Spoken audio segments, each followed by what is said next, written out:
Hi, this is the part 2 video for chemistry demo. Remember, I mentioned there on how to simplify chemistry lessons. Now, before we start, let us have first the review. If you are not the listener before, I will give you the first video. I will make it short. All right. It's more on the definition of chemistry, which includes the definition of matter, the composition, the structure, properties, and changes that matter undergoes. And then, what is matter? Matter is defined as anything that has mass and volume. All right? And then immediately we go to the changes in matter. As I said before, we have to concentrate with the first two changes in matter because that is the requirement in order to understand other changes in matter. We have first the first two, the physical change and the chemical change. Chemical change, as I said, is also known as chemical reaction. Okay? So, chemical reaction, therefore, we have the different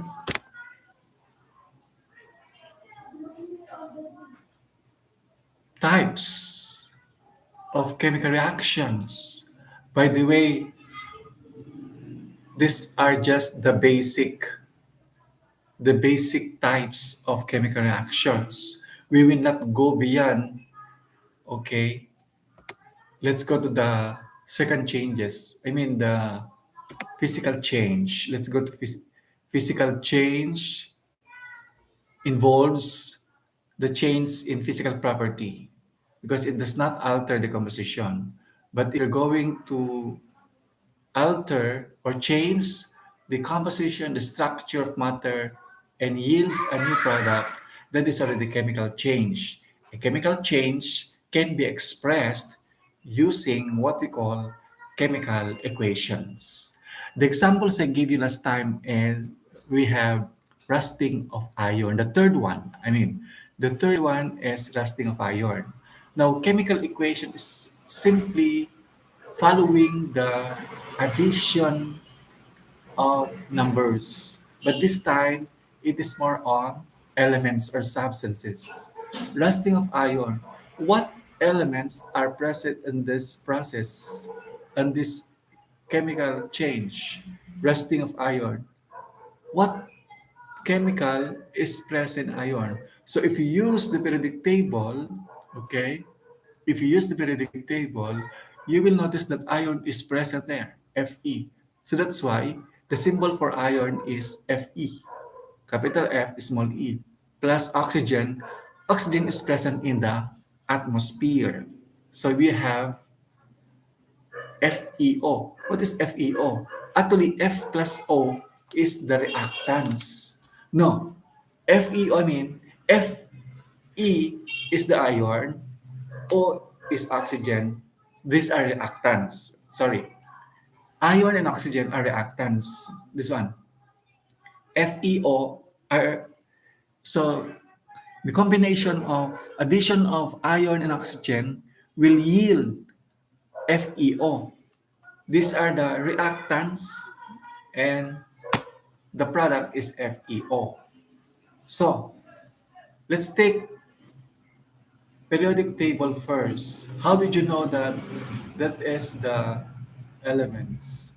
So as I said, iron, we have here in the periodic table, okay,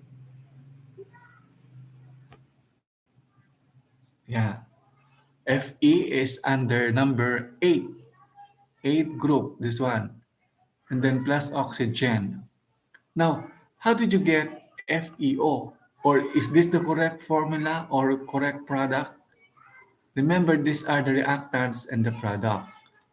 So first, you should know what is chemical equation. Chemical equation was first formulated in the year 1615 by a French chemist Jean Begin.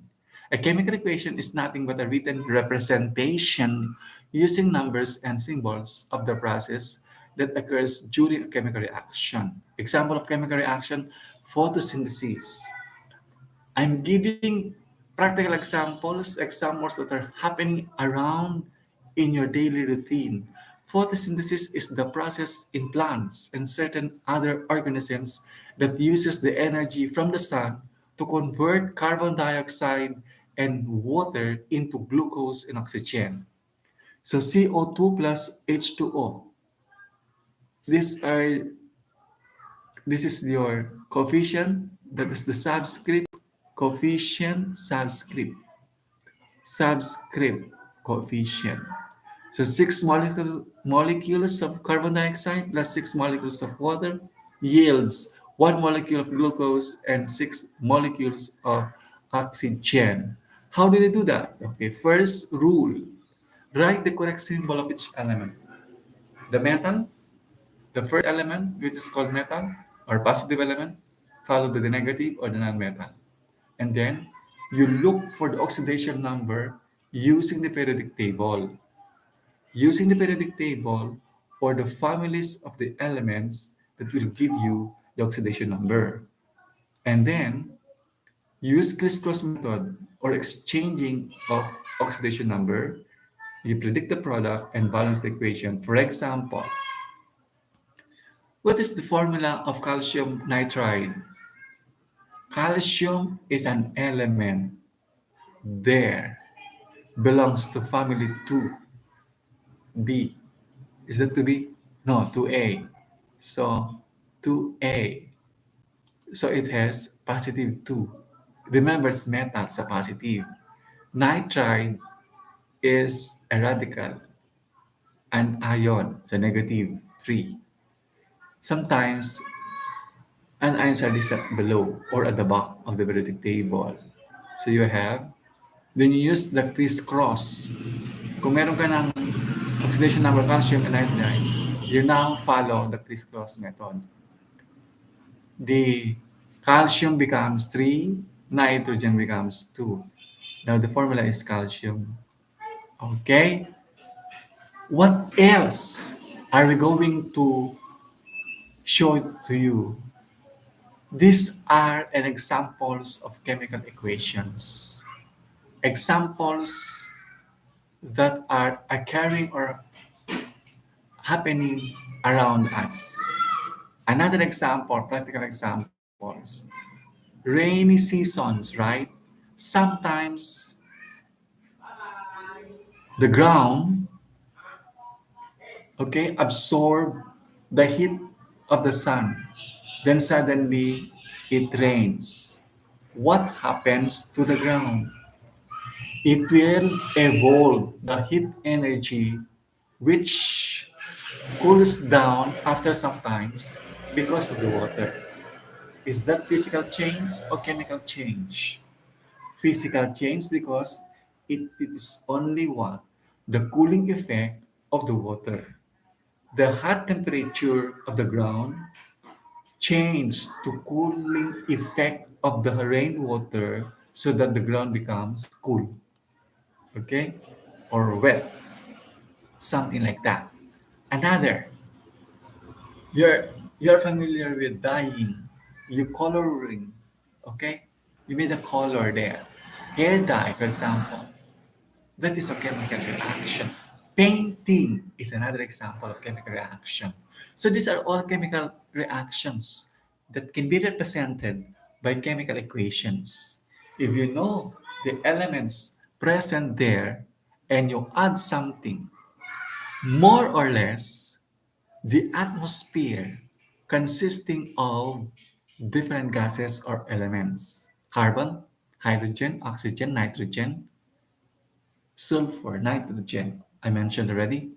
and other elements that are abundant in the atmosphere, we can also react with other substance there so that we can produce a new compound or a new substance aside from those abundant elements on this planet.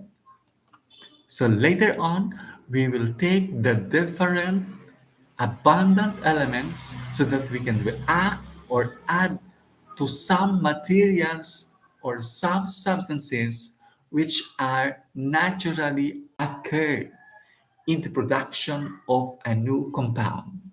So let's call it a day and we will see you next video. Thank you for listening. Bye.